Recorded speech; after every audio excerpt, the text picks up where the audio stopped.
like throw in some like ringing audio or something. Camera's vibrating and freaking out. Welcome. Damn, I was really hoping we said it at the same time. I didn't want to cut you off. No, I thought we were going to do it at the same time. All right, here. 1, 2, 3. Welcome to the ATX. Welcome to the ATX Whiskey Society. How's it going, y'all? This is Brandon. Hello. This is Emiliano. This is Emiliano. Yes, it is. Today we are trying whiskey from our friends up at 5 Points Distilling in Forney, Texas. Lone Elm, Union Hill Rye. Yes, and this was their newest release that they just did. Was it distillery only, or is this hidden markets? This, if I'm not mistaken, was distillery only. Okay. Along with the honey rye, or rye honey finished barrel. I want one. Yeah. And the That's gonna be hazmat that great. was just released. That's right. Announced. Yes. This was a September release. Took us quite some time to get hands on the bottle, but shout out to Brandon Choate, co-owner of 5 Points Distilling.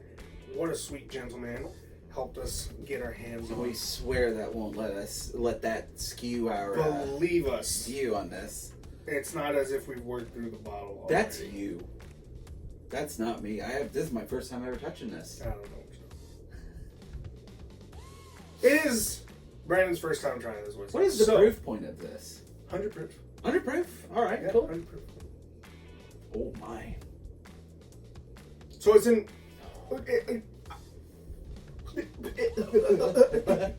You give me your tasting notes first, because I have a point about this. That I was gonna say makes me you might have a opinion by now.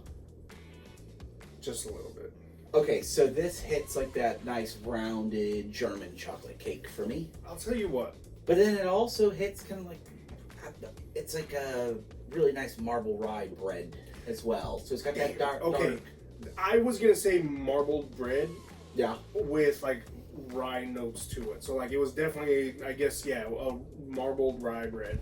Almost There's a like good amount of honey sweetness coming through too. Yeah. Like if you took that bread and you toasted it, and then there's like, you know, like a little bit of honey like butter, or honey honey on glaze. this. Okay. Honey. I'm always Yeah, impressed honey by butter. their color on their whiskey. Yeah. So in all actuality, Lone Elm, all of the whiskey from Lone Elm technically can be categorized as bottled and bottled. I am getting a nice bit of blueberry skin. Yeah, blueberry rind. Yeah. Yeah. All right. You know what? Ooh, Before we get into it, Okay. just because I actually tried it again yesterday. Shocking. Not this. The whiskey I'm about to mention. Okay. Smartass. Yeah. The blueberry rind notes reminds me of the Palo Duro from Andalusia. Okay. Remember we were talking about that blueberry muffin kind of, but wild blueberry? Right. Yes. I can see that. Yeah, it's kind of like that wild blueberry rind. You know what this kind of also reminds me of? This one. Mhm. This reminds me of that really bomb-ass Tarocaro that we got. Oh, man. The barrel proof 4 grain from like a That year one ago. that's right there. Oh, that one? Yeah. Yeah. So yes, that is Okay, that one cool. for everybody who can't see it. Yeah. Barrel proof 4 grain bourbon avocado. So this is getting more, the density is kind of opening up a little bit more. We're getting more into... I don't want to say standard rye, no, but kind of like Go ahead. licorice cream.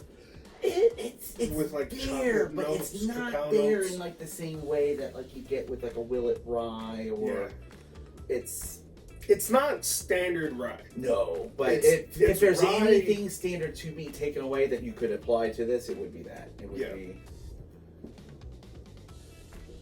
It's just opening up. It's getting like that cakiness is getting more flaky. Yes, pastry. We're getting more pastry. Mhm. Scone. Which is why I said it reminded me of the Tarocaro that we had, because if you remember our tasting notes, it was a blueberry Pop-Tart. Yeah. And this is getting more towards like it's not that one that we had was full on out of the box blueberry Yes, Pop-Tart. yeah. This one hits like you went to a nice coffee shop. Yeah, And and you're it's getting like different aromas of different pastries. Well, they're also making their own Pop-Tarts. Their own, for sure. So, when we're talking about like rye breads and like pumpernickel breads and that darkness, damn, you're getting into that sourness, and that's there in this. It's, you stole it from my words from my mouth. Pumpernickel. Yeah. Pumpernickel was what I was gonna go with. It's a nice, like grain, different kind of like almost herbal breadiness to it. That is with like. Again, going back to like that sweet honey glaze kind of. It's still there. Yeah, it's honey like butter. I'm sorry, honey butter glaze. It's like a pumpernickel that you had toasted and you're having it. But that what I said on the nose is really carrying over to the palate. But it's just delivering more in the savory butteriness of it instead of the dense chocolate element that you get. Going back to the nose, the chocolate actually comes out a little bit more. Cocoa powder, chocolate. Milk kind of cocoa powder. That is. There's so much here. It's very complex. But it's so hearty. Yeah. It's. There is something beside that bready pumpernickel flavor that I can't put my thumb on. Cinnamon.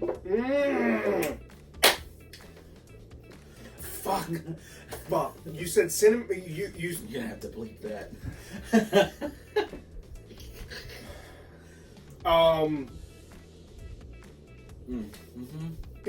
Instead of pineapple, upside down pear cake. Ooh.